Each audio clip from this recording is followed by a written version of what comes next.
Electric bikes, I absolutely love them. They make everything about cycling better. They let you go further, they let you climb more hills, they let you go for longer, but they can also be a little bit confusing if you've not come across them before. You'll see more and more of them out on the roads. In fact, in Europe, more than half of bikes sold are now electric. So we're going to take a look at some of the questions you might have and try and dispel some myths. So we're going to look at what is an electric bike, why is it different from a regular one, and why should you buy one?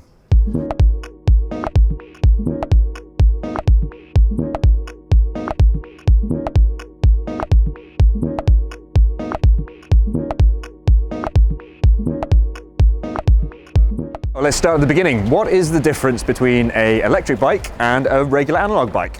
Well, not a huge amount, to be honest. They're very, very similar.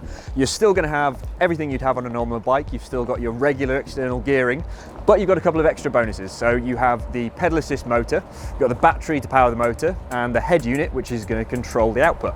And when we say pedal assist, that means you're still going to be pedaling the bike. You're still going to be putting some power into it, but you get a little extra boost to help you along the way.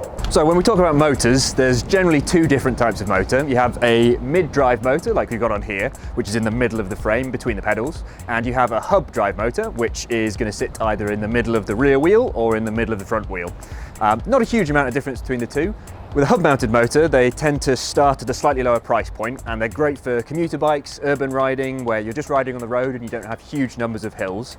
With a mid-mounted motor, they're a little bit more balanced in terms of their weight distribution, and you can put a lot more torque through them. So they're great for off-road riding and for if you're riding through a lot of hills, that sort of stuff.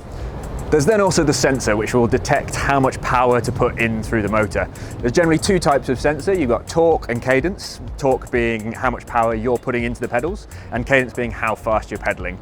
Lots of bikes will use one or the other, and some will use both. So with that all said, how do you actually ride them? Well, to be honest, it is as simple as riding a bike. Excuse the pun. All you've got to do is what you would normally do. You still have the brakes, you've still got your gears, you're still going to pedal like you normally would.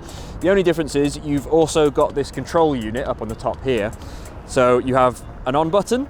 On there on the display, it's going to show you how much battery you've got left, what speed you're doing, and what mode you're in. You then got a little plus and a minus button, and that's going to cycle through the different modes.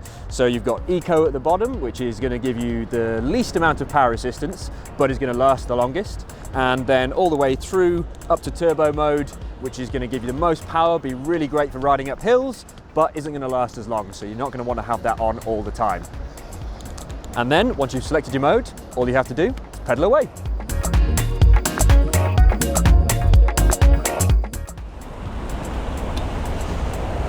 Now, in the UK, speed limits on electric bikes are limited to about 25 kilometers per hour, which is roughly 15.5 miles an hour. What that means is that when you hit that speed, the motor's going to cut out and stop assisting you. You can still pedal and you can still ride faster than that, keeping to the speed limit, of course. But what it means is that you're no longer going to have the assistance from the motor. Realistically, if you're riding on the flat, then you're not going to notice it that much.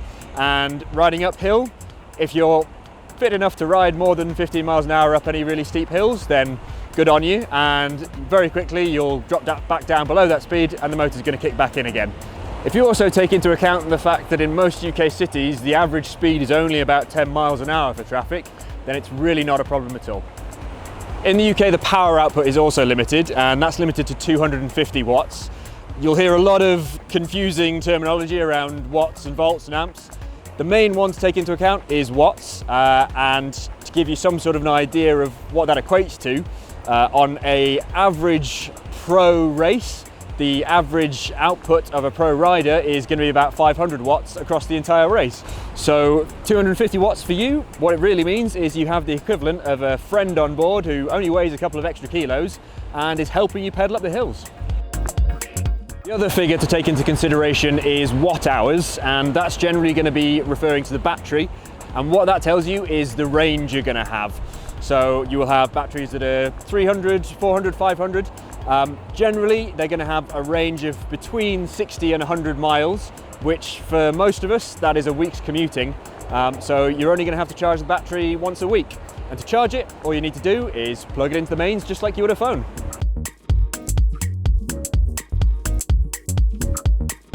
Why should you buy an electric bike? Well, in short, they let you cycle more.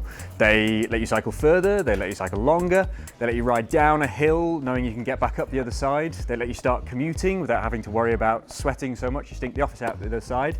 They make cycling more accessible and they make it more fun, which is exactly what we're all about here at Evans Cycles. So go and test ride one today and you absolutely will not regret it.